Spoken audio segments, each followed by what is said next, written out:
श्री विश्व शांति आध्यात्मिक योगाश्रम ओडिशा तरफ अष्टवक्र मुनि विचित्रानंद दास सरस्वती महाराज मुझको आज की दीर्घ 80 वर्ष धरी ये अनुष्ठान मु आध्यात्मिक न्यायालय भाव मु चलाई आसु।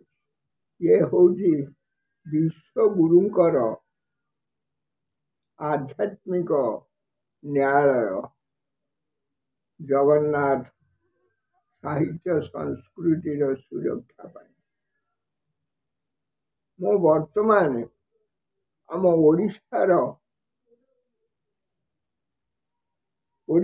को पूरा संपूर्ण भाव जेते प्रकार मद ड्रग्स गंजेई ब्राउन सुगार जहर बिक्री करिकी खोईकी निजे खाईकी ये ओडिशा को पूरा संपूर्ण भाव ध्वंस कर दे सारा ये नवीन सरकार आउ ताकू साहाय्य करुची तांको गुमस्ता पांडियान आउ चीफ सेक्रेटरी ताकू साहाय्य करुचन आउ मध्य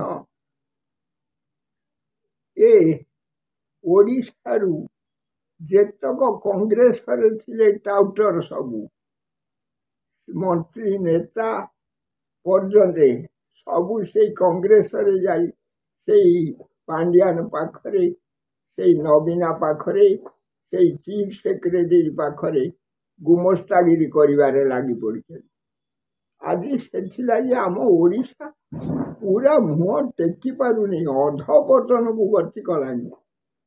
मु किछि लेखि देइछि से लेखारू आपण माने सबू शुणी पारिबे पढ़ी पारिबे जानी पारिबे कहीं ना मोर आउ विशेष कहिबार शक्ति नाही।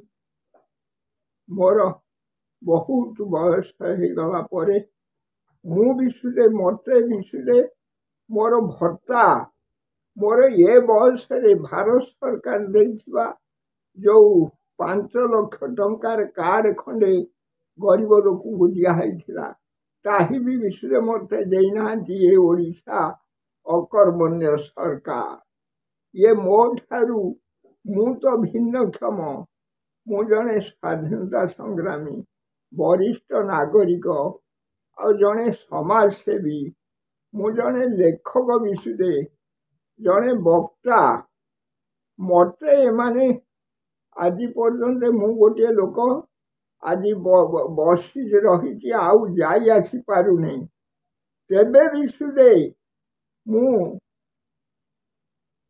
मते आज पर्यंत ये ओडिशा सरकार ये देइथिला भत्ता टिके 1000 टंका 900 टंका देइथिले से 900 टंका को नहीं गले ये बीएमसी रे भूत खाउटी सब टंका भूत बुलुची भूत खाउची सब टंका से भूत भितर मु तो आध्यात्मिक शक्ति माध्यम विश्व गुरु माध्यम मु सबू चोर गुरा धरे से विनय दास बोल जड़े कमिशनर धराहला।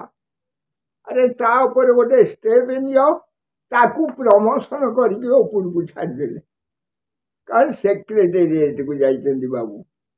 ये ओडिशा सरकार एडे बोका चोदा सरकार से लगी मु तांकू ये ओडिशार मुख्यमंत्री नवीन पट्टनायक को आउ ये जो पांडियान को आउ तांको चीफ सेक्रेटरी के 3 जन को मु विश्व गुरु को कोर्ट रे अरेस्ट कली।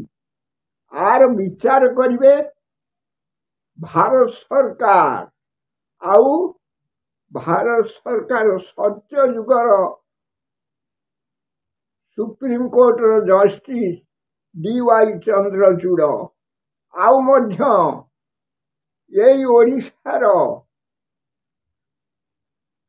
मुख्य विचारपति हाईकोर्ट मुख्य विचारपति ଚକ୍ରଧାରୀ ଶରଣ ସିଂ ଆଉ ଯେତକ ମଧୁବାରିଷ୍ଟର ଭଳିଆ ଗୋପବନ୍ଧୁ ଦାସ ଭଳିଆ କାର୍ଯ୍ୟକ୍ରମ କରୁଛନ୍ତି ସତ୍ୟ ଯୁଗର ଶାନ୍ତିର ପ୍ରତିଷ୍ଠା ପାଇଁ ସେଇମାନେ ବିଚାର ଭାବରେ ବିଚାର କରିକି ମୋ ପାଖକୁ ପଠେଇବେ।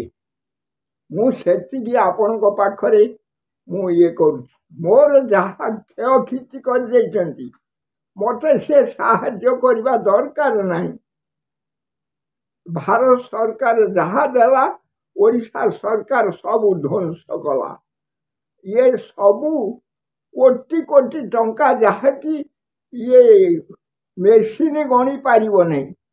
ଏ ଲାଗେ ଇଏ ଓଡ଼ିଶାବାସୀକି ଇଏ ସ୍କୁଲ କଲେଜ ଛାତ୍ର ଛାତ୍ରୀ ଯୁବ ସମାଜ ଆମକୁ ପୁରା ପାଗଳ ବନେଇ ଦେଇକି ଇଏ ଓଡ଼ିଶାକୁ ମଦ ଇଏ ଯେତେ ପ୍ରକାର ନିଶା ଖୋଇକି ପୁରା ପାଗଳ ବନେଇ ଦେଇ ସାରିକି ସବୁ ଟଙ୍କା ଏ ଖଣିଜ ପଦାର୍ଥକୁ ସବୁ ବିକିକି ସବୁ ଟଙ୍କା ଅଣ୍ଡରଗ୍ରାଉଣ୍ଡ କରିକି ଏଇ ଓଡ଼ିଶା ଭିତରେ ରଖିଛି। ଇଏ ଓଡ଼ିଶାରେ ବଡ଼ ଧନୀ ବୋଲିକି କହୁଛି ନବୀନା। ଭାରତ ବର୍ଷରେ ସାରା ପୃଥିବୀରେ ବଡ଼ ଧନୀ ବୋଲିକି ପରିଚୟ ଦେଉଛି। ଏ ଚୋରକୁ ମୁଁ ସେଇଥିଲାଗି ଆରେଷ୍ଟ କରିଛି। ଆକୁ ଇଏ ଅଧପତନକୁ ଗତି କରିବ। କାରଣ ଆହୁରି ଗୋଟିଏ କଥା କହିଦେଉଛି, ମନେ ରଖିଥାନ୍ତୁ। ଏଇ ଜନସମାଜ 150 କୋଟି ଓଡ଼ିଶା ଜନତାଙ୍କୁ ଏମାନେ ପାଗଳ ମାତାଳ ଅଜ୍ଞାନୀ କରିଦେଇକି ସବୁ ଅର୍ଥ ନେଇକି ଏଇ ଲାଗି ଆମରି ଅର୍ଥ ନେଇକି ଆମକୁ ଦଉଛନ୍ତି, ଦେଇକି ସମସ୍ତଙ୍କ ମୁହଁ ଜବତ କରିଦେଉଛନ୍ତି।